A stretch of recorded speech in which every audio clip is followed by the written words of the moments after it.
भारतीय सांस्कृतिक धारा में 5 देवियां स्मरण की जाती हैं और प्रातः उठकर उनका स्मरण करना चाहिए। उन देवियों का अलग अलग महत्व है। हमारे विश्वास में, हमारी परंपरा में, हमारी निष्ठा में। भारतीय शिशु मंदिरों में प्रातः स्मरण के लिए उन महापुरुषों को याद किया जाता है। उनके भीतर संस्कार डालने की प्रकृति होती है, प्रवृत्ति।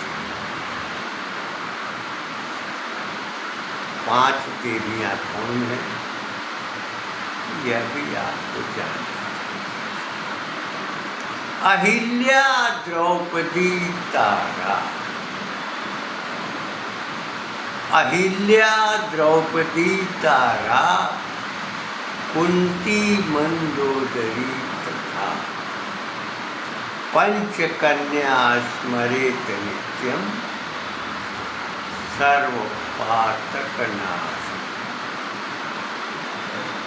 सभी प्रकार के पातक का नाश हो जाता है अगर 5 कन्याओं को स्मरण किया। जब हमारे 3 बच्चे भारतीय शिशु मंदिर वाराणसी में अध्ययन कर रहे थे, कक्षा 1 से शिशु थे, तो उस कालखंड में पंचकन्याओं का प्रतिदिन स्मरण किया जाता था। तो 5 कन्याएं कौन हैं, उनका महत्व क्या है? पहली है अहिल्या। अहिल्या के संबंध में जानकारी सबको है।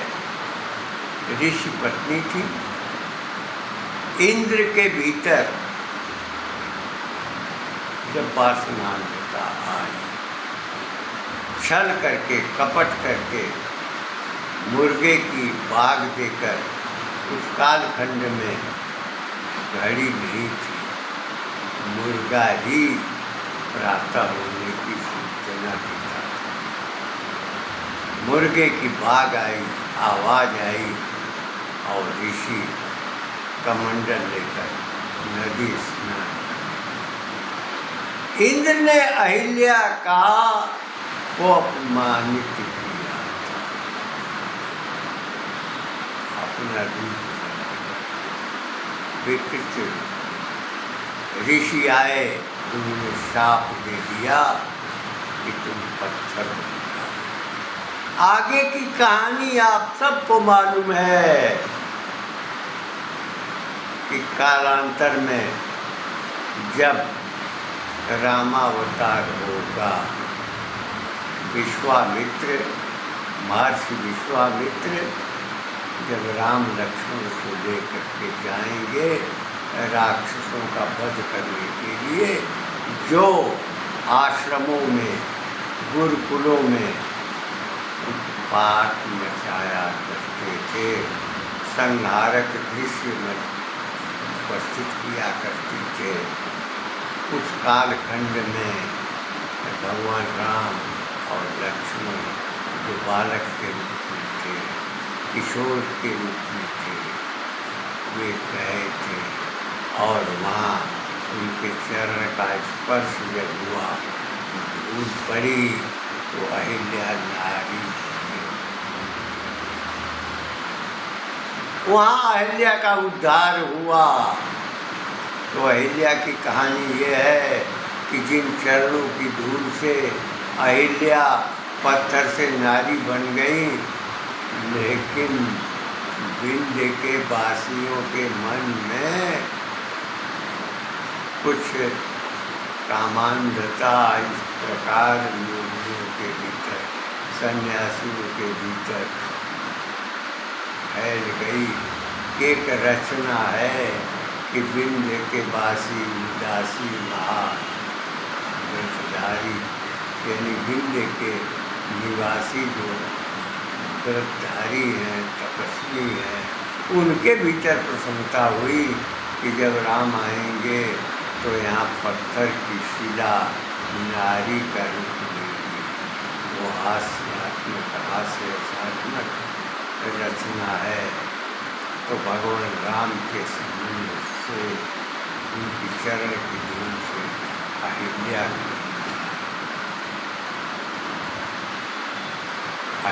का उद्धार राम की चरण धूल से हुआ।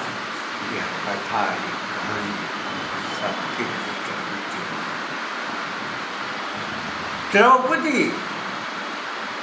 द्रौपदी के बारे में यह मालूम है कि द्रौपदी विदुषी थी, तर्क प्रधानता थी उनमें और उचित निर्णय किया करती थी। जब माँ कभी भरम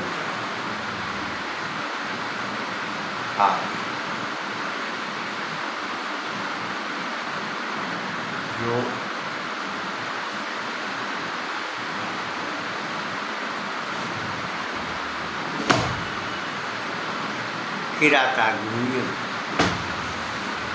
किरातार्जुनीयम में द्रौपदी ने युधिष्ठिर के भीतर क्रोध पैदा करने का भरपूर प्रयास, लेकिन युधिष्ठिर के भीतर क्रोध उत्पन्न नहीं। अपनी तार्किक शक्ति, अपनी प्रेरणा, अपनी स्मृतियाँ सब सुना गई, लेकिन द्रौपदी में निर्णय लेने की क्षमता थी।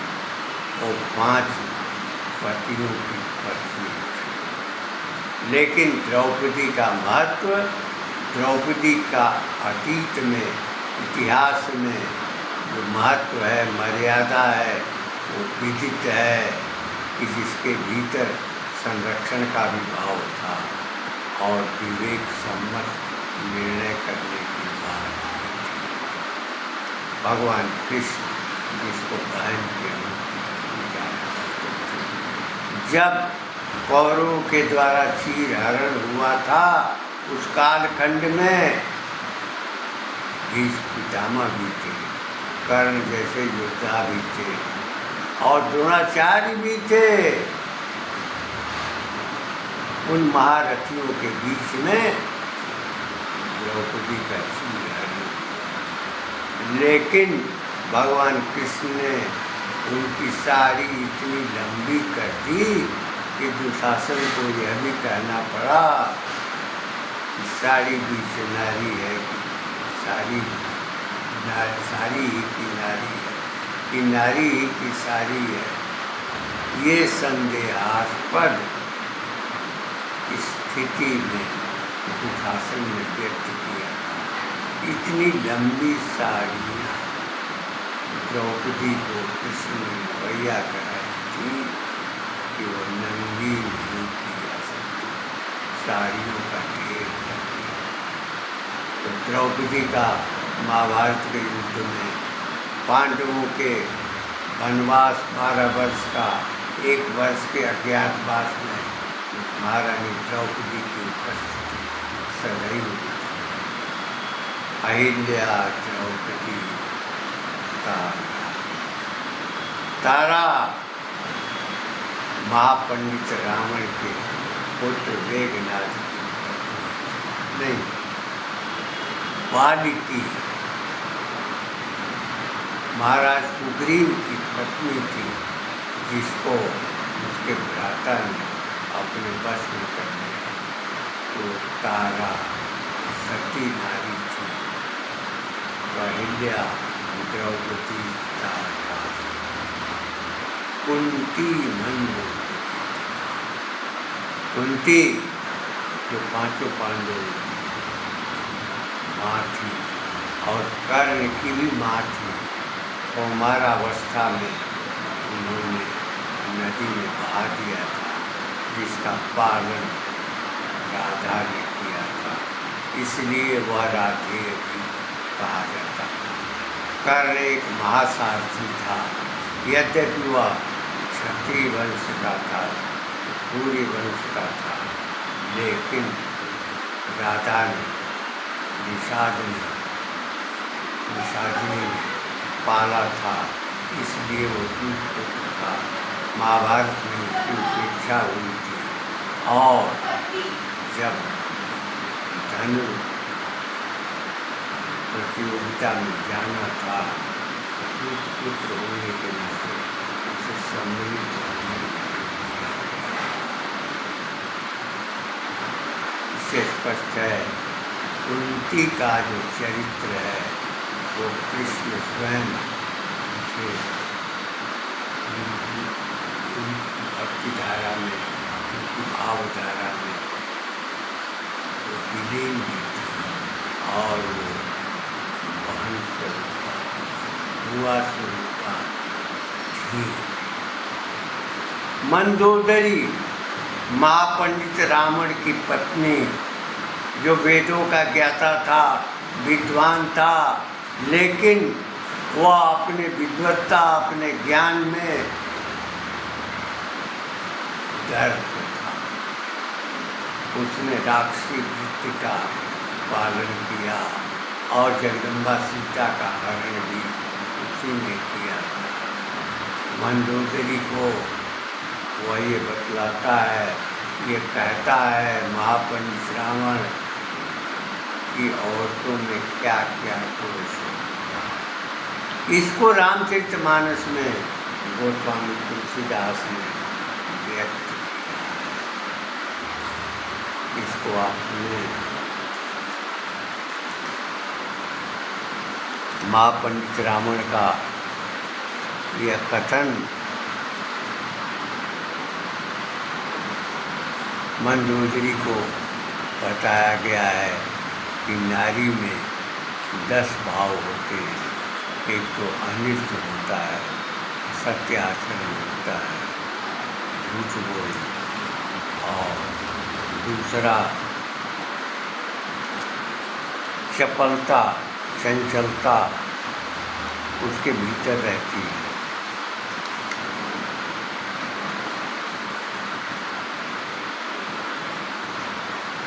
साहस का भाव रहता है।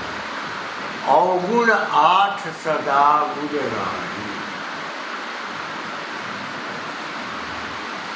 साहस, अनिष्ट, चपलता, माया, इनमें साहस होता है, आग में जलने की, कुएं में कूदने की और साहस पूर्वक कार्य करने की।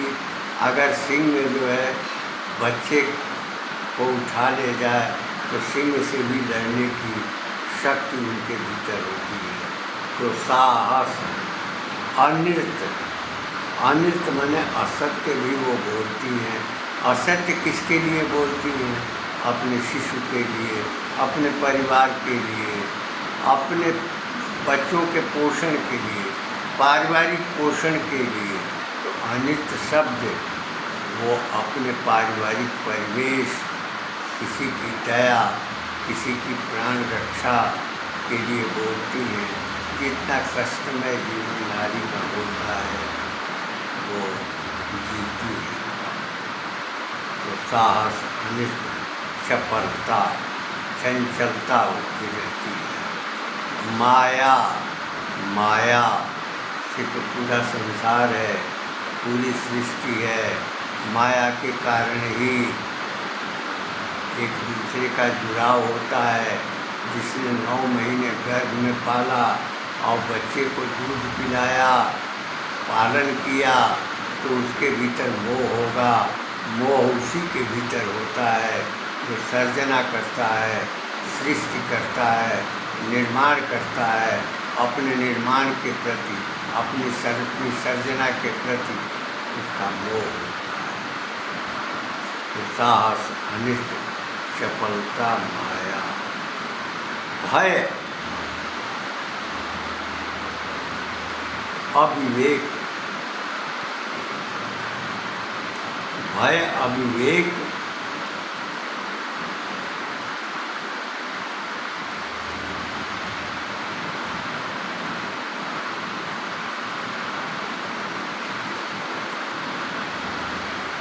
भय अविवेक असहिष्णु उदाया।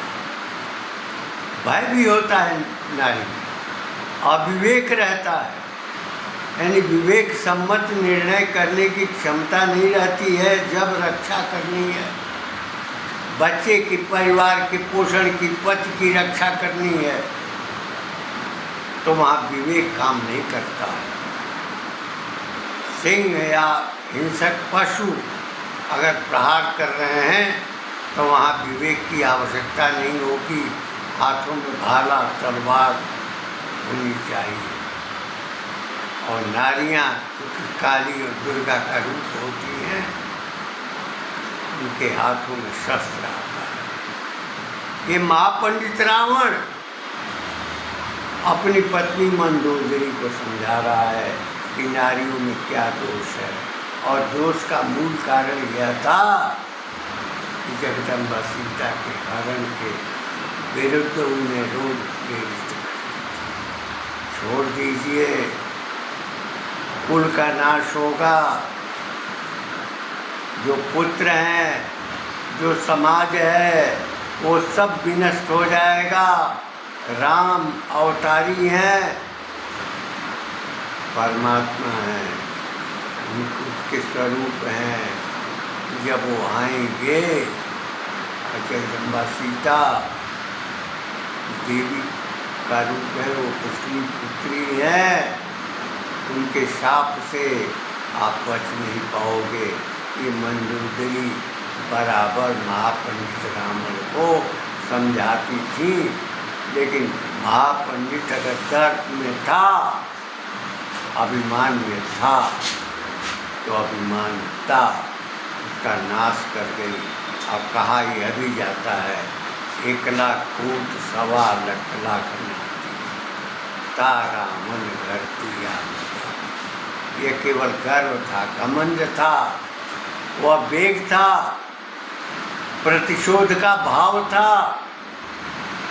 युद्ध में उतरना पड़ा। रावण रथी विरथ रघुबीरा, देख विभीषण भय हुआ। विभीषण ने रावण का त्याग किया था। मंदोदरी ने रोज समझाया था, पत्नी थी और पत्नी के नाते अपने पति की रक्षा की धारणा मंदोदरी के भीतर थी। इसी नाते 5 कन्याओं का वैशिष्ट है, विशिष्ट महत्व है। अहिल्या, द्रौपदी, तारा, कुंती, मंदोदरी। भारतवर्ष की परंपरा में 5 देवियाँ निरंतर स्मरण की जाती हैं। हमने ये भी बताया कि हमारे बच्चों ने भारतीय शिशु मंदिरों में अध्ययन किया और वहाँ पर भारतीय परिवेश, भारतीय संस्कृति की धारा सदैव बहती रही है। आज भी उस दिशा में संघ के आनुषंगिक संगठन शिक्षा की दिशा में भारतीय संस्कृति, भारतीय आचार विचार, भारतीय व्यवहार, भारतीय परंपरा, भारतीय विश्वास, भारतीय चिंतन और भारतीय दृष्टिकोण को दिशा दे रहे हैं।